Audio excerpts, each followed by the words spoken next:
Hello today's hello investors. This is Siyad Illegal. The wait is over. Nifty again all-time high 26,300. സെൻസെക്സും bank നിഫ്റ്റിയും ഒട്ടുമിക്ക ഇൻഡെക്സുകളും എല്ലാം തന്നെ പോസിറ്റീവായ രീതിയിൽ react ചെയ്തു. ഇന്ന് പ്രധാനമായിട്ടും IT സെക്ടറാണ് നിഫ്റ്റിനെ മുന്നോട്ട് കൊണ്ടുപോയത്. മിഡ് ക്യാപ് സെക്ടറും പോസിറ്റീവായിരുന്നു. ഓട്ടോമൊബൈൽ സെക്ടറിൽ മിക്സ്ഡ് സെൻറ്റിമെൻസാണ് കണ്ടത്. അതായത് ഈ ടൂ വീലർ കമ്പനീസ് ഒരു പ്രോഫിറ്റ് ബുക്കിംഗ് കണ്ടപ്പോൾ അശോക് ലൈലാൻഡും ടാറ്റ മോട്ടോഴ്സ് പോലെയുള്ള കമ്പനീസ്, കൊമേഴ്ഷ്യൽ വെഹിക്കിൾ കമ്പനീസ് ഇന്ന് ശക്തമായ രീതിയിൽ നിഫ്റ്റിനെ മുന്നോട്ട് കൊണ്ടുപോയി. മിഡ് ക്യാപിലേക്ക് നോക്കുകയാണെങ്കിൽ MCX ഗെയിൻ വീണ്ടും തുടരുകയാണ്. MCX ഇതിൻ്റെ ട്രേഡിംഗ് വോളിയം എല്ലാം തന്നെ വേറെ ലെവലിലേക്ക് എത്തിക്കുമെന്നാണ് സിഇഒയുടെ അഭിപ്രായം. ഇനി ഫോളായ മിഡ് ക്യാപ് സ്റ്റോക്ക് നോക്കുകയാണെങ്കിൽ കാർ ട്രേഡ്. അപ്പോൾ അവർ കാർ ദേക്കോ ബൈക്ക് ദേക്കോ എന്ന് പറയുന്ന ഒരു കമ്പനീനെ അക്വയർ ചെയ്യാനുള്ള ഒരു പദ്ധതി ഉണ്ടായിരുന്നു. അപ്പോൾ അതിൽ നിന്ന് അവർ കമ്പനി പിൻവാങ്ങിയതിനെ തുടർന്ന് ആ ഒരു സ്റ്റോക്ക് ഇടിവ് രേഖപ്പെടുത്തി. കൂടാതെ ഐഷർ മോട്ടോഴ്സും ബജാജ് ഓട്ടോയും ഇടിവ് രേഖപ്പെടുത്തി.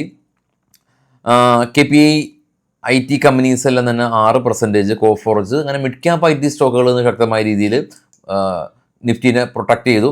നിഫ്റ്റിയിൽ പ്രധാനമായിട്ടും ബജാജ് ട്വിൻസാണ് കാണാം. Bajaj Finance, Shriram Finance, ICICI bank, HUL, Bajaj Finserv തുടങ്ങിയ കമ്പനീസ് നേട്ടം കൈവരിച്ചു. Eicher Motors, Bajaj Auto, Adani എൻ്റർപ്രൈസസും മാരുതി സുസുക്കിയും ONGCയും എല്ലാം തന്നെ ഇടിവ് രേഖപ്പെടുത്തി. ഗ്ലോബലി നോക്കുകയാണെങ്കിൽ കംഫർട്ടബിൾ ആണ്. ഏറ്റവും താഴെ ട്രേഡ് ചെയ്യുന്ന 3 യൂറോപ്യൻ മാർക്കറ്റ് മിക്സഡ് ആണെങ്കിൽ കൂടിയും പോസിറ്റീവാണ്. ഇന്ത്യ വിക്സ് ഇന്നും ഫർദറായിട്ട് 3.5% ക്രാഷ് ചെയ്ത് 11.54 ആണ്. ജപ്പാൻ, കൊറിയ, ചൈന, ഓസ്ട്രേലിയൻ മാർക്കറ്റുകളെല്ലാം തന്നെ പോസിറ്റീവാണ്. ഗോൾഡ് ഏറ്റവും മിഡിലായിട്ട് കാണാം. $4,156 പെർ ഔൺസ് ഇന്ന് $8 ഇടിവുണ്ടാക്കി. ബ്രന്റ് ഓയിൽ 62.65 ആണ്. ബിറ്റ്കോയിൻ ശക്തമായ രീതിയിൽ റാലി രേഖപ്പെടുത്തി 91 എത്തി നിൽക്കുകയാണ്. ഡോ ഫ്യൂച്ചർ ഫ്ലാറ്റായ രീതിയിൽ നിലകൊള്ളുന്നുണ്ട്. നിഫ്റ്റി കാണാം opening range 26,300 multiple time test ചെയ്തു.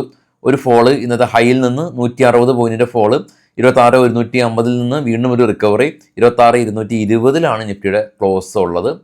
അപ്പോൾ നിഫ്റ്റി ഈ 26,000 റേഞ്ച് അത് അത്ര എളുപ്പത്തിലൊന്നും അത് മറികടക്കാനായിട്ട് പറ്റില്ലല്ലോ. കാരണം ഓൾ ടൈം ഹൈൻ്റെ പരിസരത്താണ്. ഇന്നും ഈവൻ ഓൾ ടൈം ഹൈ എത്തിയപ്പോഴും ഒരു സ്വാഭാവികമായിട്ടുള്ള പ്രോഫിറ്റ് ബുക്കിംഗ് കണ്ടു. അപ്പം നിഫ്റ്റിയാണ് ഓൾ ടൈം ഹൈ എത്തി നിൽക്കുന്നത്. നമ്മുടെ പോർട്ട്ഫോളിയോ സ്വാഭാവികമായ രീതിയിൽ ഓൾ ടൈം ഹൈ അല്ലെങ്കിൽ കൂടിയും അത്യാവശ്യം ഭേദപ്പെട്ട രീതിയിൽ എത്തി നിൽക്കേണ്ട സാഹചര്യമാണ് ഉള്ളത്. എനിവേ, അപ്പോൾ പോർട്ട്ഫോളിയോ ഡൈവേഴ്സിഫിക്കേഷൻ്റെ ഒരു ഇമ്പോർട്ടൻസ് എന്ന് പറയുന്നത് നമുക്ക് ഡിഫൻസ് ETF മുതൽ ഇന്ത്യൻ മാർക്കറ്റിൽ നിന്ന് US കമ്പനിയിലേക്കും ഇന്ത്യൻ മാർക്കറ്റിൽ നിന്ന് ചൈനീസ് കമ്പനിയിലേക്കും ETF മുഖാന്തരം നമുക്ക് ട്രേഡ് ചെയ്യാൻ സാധിക്കും. M100 പോലെയുള്ള നാസ്ഡാക്ക് ഫണ്ടുകളുണ്ട്. അത് പല ETF ഫണ്ടുകളുണ്ട്.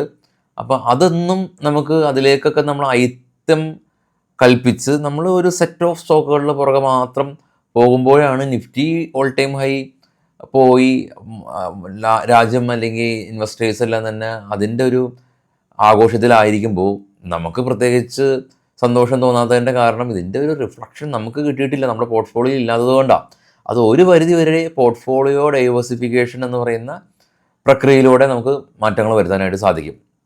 അപ്പോൾ ഇത് കൃത്യമായിട്ട് തന്നെ ഇതിന് അനലൈസ് ചെയ്തൊക്കെ ഇത് മുന്നോട്ട് പോവുക എന്നുള്ളതാണ് പറയാൻ സാധിക്കുന്നത്. ഇനി കുറച്ച് സ്റ്റോക്കുകളുടെ വാർത്തകളിലേക്ക് നമുക്ക് പോകാം. അശോക് ലൈലാൻഡ് കമ്പനി ഇന്ന് ശക്തമായ രീതിയിൽ റാലി രേഖപ്പെടുത്തിയ ഒരു കമ്പനിയാണ്. അപ്പോൾ ഹിന്ദുജ ലൈലാൻഡ് ആയിട്ടുള്ള ഒരു മെർജർ റിപ്പോർട്ടാണ് കമ്പനി ഇത്ര ശക്തമായ റാലിക്ക് കാരണം. ഹിന്ദുജ ലൈലാൻഡ് HLFലെ ഏകദേശം ഒരു 61% സ്റ്റേക്ക് അശോക് ലൈലാൻഡിനുണ്ട്. Tata Elxsi company Ireland based ആയിട്ടുള്ളൊരു 5G സൊല്യൂഷൻ കമ്പനിയായിട്ട് നമ്മുടെ ടാറ്റ എലക്സി ഒരു പുതിയ ബിസിനസ് കോൺട്രാക്റ്റ് സൈൻ ചെയ്തിട്ടുണ്ടെന്നുള്ള ഒരു ന്യൂസ് ഉണ്ട്. കൂടാതെ തന്നെ ഈ ടാറ്റ എലക്സി ഇപ്പോൾ ഈ AI കാലഘട്ടമാണല്ലോ. ഇപ്പോൾ AI കാലഘട്ടത്തിൽ ഏത് കമ്പനിയാണ് AI ആയിട്ട് ഡയറക്റ്റ് ബന്ധപ്പെട്ട് നിൽക്കുന്നതെന്ന് ചോദിച്ചാൽ അതിലൊരു കമ്പനി ഈ ടാറ്റ എലക്സിയാണ്. Tata Elxsi, Data Patterns, Mindtree, TCS ഒക്കെയാണ് ഈ AI ബിസിനസ്സിൽ ഡയറക്റ്റ് ഇൻവോൾവായി നിൽക്കുന്നത്. ഇത് ടാറ്റ എലക്സിക്ക് AI പ്രൊഡക്റ്റുകളുണ്ട്. ഇപ്പോൾ ഐവ എന്ന് പറയുന്ന advanced video analytics platform Tata എലക്സിയുടെയാണ്. അങ്ങനെ ഏകദേശം 6ഓളം AI പ്ലാറ്റ്ഫോമുകൾ സ്വന്തമായിട്ടുള്ള ഒരു കമ്പനിയാണ് ടാറ്റ എലക്സി. അപ്പോൾ ടാറ്റ എലക്സിനെ സംബന്ധിച്ചുള്ള ന്യൂസ് ഇതാണ്. ഇനി വിപ്രോ IT കമ്പനിയാണ്, മറ്റൊരു IT കമ്പനി. ഒഡിയോ എന്ന് പറയുന്ന നെതർലാൻഡ് ബേസ്ഡ് ആയിട്ടുള്ള ഒരു IT കമ്പനിയായിട്ട് ഒരു പുതിയ ബിസിനസ് കോൺട്രാക്റ്റ് സൈൻ ചെയ്തു. സ്റ്റെർലിംഗ് ആൻഡ് വിൽസൺ കമ്പനി ഇവർ 1,313 കോടി രൂപയുടെ ഒരു ഓർഡർ കമ്പനിക്ക് ലഭിച്ചു. മഹേന്ദ്ര M&M ആണ്. അവർ 7 സീറ്റർ ഇലക്ട്രിക്കൽ SUV XEV9S അവർ ലോഞ്ച് ചെയ്യുകയാണ്. 19 പോയിൻ്റ് ഏകദേശം 20 ലക്ഷം രൂപയാണ് സ്റ്റാർട്ടിംഗ് പ്രൈസ് ഉള്ളത്. കൂടെ നമ്മൾ കണ്ടിരുന്നു VL6ൻ്റെ അല്ല തന്നെ ഫോർമുല 1 എഡിഷൻ്റെ കാറും കമ്പനി ലോഞ്ച് ചെയ്യുകയാണെന്നുള്ള ന്യൂസുണ്ട്. Paytm പേയ്മെൻറ്റ് ഇൻറ്റഗ്രേറ്റർ ആയിട്ട് ആക്ട് ചെയ്യാനായിട്ടുള്ള ലൈസൻസ് അറബിയുടെ ഭാഗത്തു നിന്ന് Paytmന് ലഭിച്ചു. TCSും IT കമ്പനിയാണ്. അവർ പുതിയ ഒരു സാപ്പ് എന്ന് പറയുന്ന ഒരു കമ്പനിയായിട്ട് 5 ഇയർ കോൺട്രാക്റ്റ് സൈൻ ചെയ്തു. ബ്രിഗേഡ് ഒരു റിയൽ എസ്റ്റേറ്റ് കമ്പനിയാണ്. കൊച്ചിയിലൊക്കെ വലിയ തോതിൽ പ്രൊജക്റ്റുകളുണ്ട് ബ്രിഗേഡിന്. ഇൻഫോ പാർക്ക്, അതുപോലെയുള്ള ചെന്നൈ, ബാംഗ്ലൂർ, എല്ലാ ഈ ഇൻഡസ്ട്രിയൽ സ്ഥലത്തും കമ്പനീസുള്ള ഈ ഒരു റിയൽ എസ്റ്റേറ്റ് കമ്പനിയുള്ള കമ്പനിയാണ് ബ്രിഗേഡ്. അപ്പോൾ അവർ കൊച്ചിയിൽ അവർ ഏകദേശം 4859 ഏക്കർ ലാൻഡ് IT ഇൻഫ്രാസ്ട്രക്ചർ പ്രൊജക്റ്റിന് വേണ്ടിയിട്ട് അവർ അക്യൂർ ചെയ്തു എന്നുള്ള ന്യൂസ് ഉണ്ട്. ഐഡിയ ഈ താരിഫ് എല്ലാം തന്നെ റൈസ് ചെയ്യുക എന്നുള്ള ന്യൂസ് ഉണ്ട്.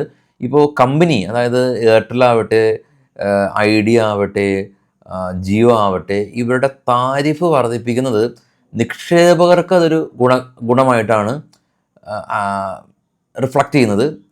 ഏതെങ്കിലും ഒരു കമ്പനി അവരുടെ പ്രൊഡക്റ്റിൻ്റെ വില വർദ്ധിക്കുക എന്ന് പറയുന്നത് നിക്ഷേപകർക്ക് ഗുണകരമാണ്.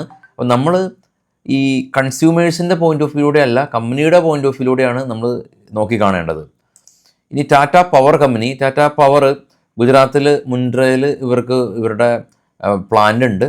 അപ്പോൾ ഗുജറാത്ത് സ്റ്റേറ്റ് ഗവൺമെൻറ്റായിട്ട് ഇവർ ഈ പവർ പർച്ചേസ് ഡീലുകളെല്ലാം തന്നെ സൈൻ ചെയ്തിട്ടുണ്ടെന്നുള്ള ന്യൂസ് ഉണ്ട്.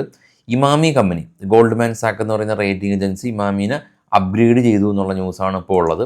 നമ്മൾ മേജർ ന്യൂസുകൾ മാത്രമാണ് എടുത്തിട്ടുള്ളൂ. ഇനിയും ഒരുപാട് ന്യൂസുകളുണ്ട്. അതൊക്കെ നമുക്ക് പ്രീ മാർക്കറ്റ് സെക്ഷനിൽ ഡിസ്കസ് ചെയ്യാം. അപ്പോൾ എല്ലാ ദിവസവും രാവിലെ 7:00 മുമ്പായിട്ട് പ്രീ മാർക്കറ്റ് ഇടും. എല്ലാ ദിവസവും വൈകിട്ട് 7 മണിക്കൊക്കെ നമ്മൾ പരമാവധി പോസ്റ്റ് മാർക്കറ്റും അപ്ഡേറ്റ് ചെയ്യാറുണ്ട്. അപ്പോൾ എല്ലാവർക്കും ശുഭരാത്രി. ചാനൽ കട്ടായം ഷെയർ ചെയ്ത് കൊടുക്കുക. Thank you.